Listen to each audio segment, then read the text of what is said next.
तेजस्वी लालू अपने कानों को खोल, नहीं तो तेरा खुल जाएगा एमवाई समीकरण का झूठा फूल। बोला, निवेदन दिया, 6 सीटों की बात की, हमको गठबंधन में रोका था, नहीं माने, कोई बात नहीं, मगर मजलिस इत्तेहाद-उल-मुस्लिमीन पूरी ताकत के साथ पूरे सीमांचल में चुनाव लड़ेगी। मुझे यकीन है कि यहाँ जो आवाम आज मौजूद है, जिस तरह पहले मजलिस को दुआओं से नवाजा, मोहब्बतों से नवाजा, हमारे उम्मीदवारों को चुनकर बिहार की विधानसभा में भेजा, इस मर्तबा उससे डबल दुगनी ताकत के साथ थप्पे पे थप्पा मारा है, पतंग छाप के निशान पे पूरे बिहार में आसपास में पूरी तरफ पतंग दिखनी चाहिए। मुझे यकीन है कि सीमांचल की आवाम बिल्कुल मजलिस का साथ देती और देती रहेगी। वो अलग बात है, 4 चले गए कोई प्रॉब्लम नहीं है, आया तो वेलकम, नहीं तो भीड़ में एकदम कोई फर्क नहीं पड़ता। अपने असल के मैदान में सवाल करेगी सीमांचल की जनता।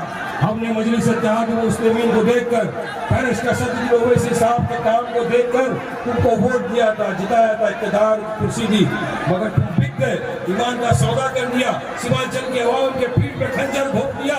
इसका जवाब बिहार की सीमांचल की जनता देगी।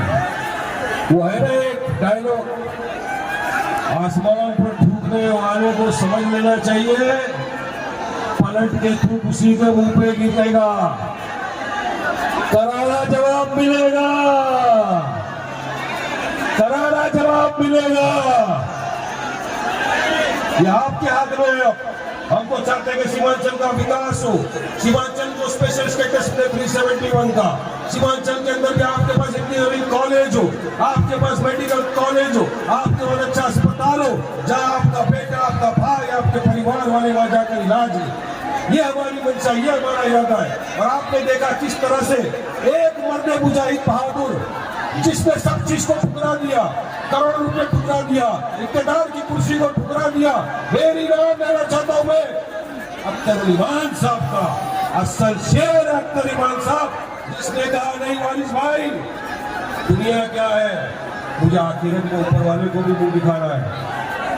आज तो मैं यह सौदा कर लूंगा, मगर मेरी आवाम को क्या मुंह दिखाऊंगा, ऊपर वाले को क्या जवाब दूंगा कि जिनने मुझे दुआओं से नवाजा, मैं उनकी पीठ पर खंजर भोंक रहा हूं। नहीं गया। और इस ताकत के साथ 5 साल से मुसलसल बिहार की असेंबली में अपनी आवाज को बुलंद करता रहा, विपक्ष की आंखों में आंखें डालकर अपनी बातों को बनवाया। यही नहीं, 5 साल के छोटे से कार्यक्रम में सिर्फ छोटा टाइम था, सब अपोजिशन में थे, लेकिन उसमें भी 800 करोड़ रुपए का बजट के पास करा के लाए और अपनी कॉन्स्टिट्यूएंसी के अंदर काम कराया। ऐसा है मजलिस का शेर। अगर एक आदमी जीतकर इतना काम कर सकता है, तो मेरे दोस्तों, बुजुर्गों, अजीज साथियों, सोचो कि अगर मजलिस के 20-25 MLA जीत गए तो सीमांचल का पूरा नक्शा बदल जाएगा।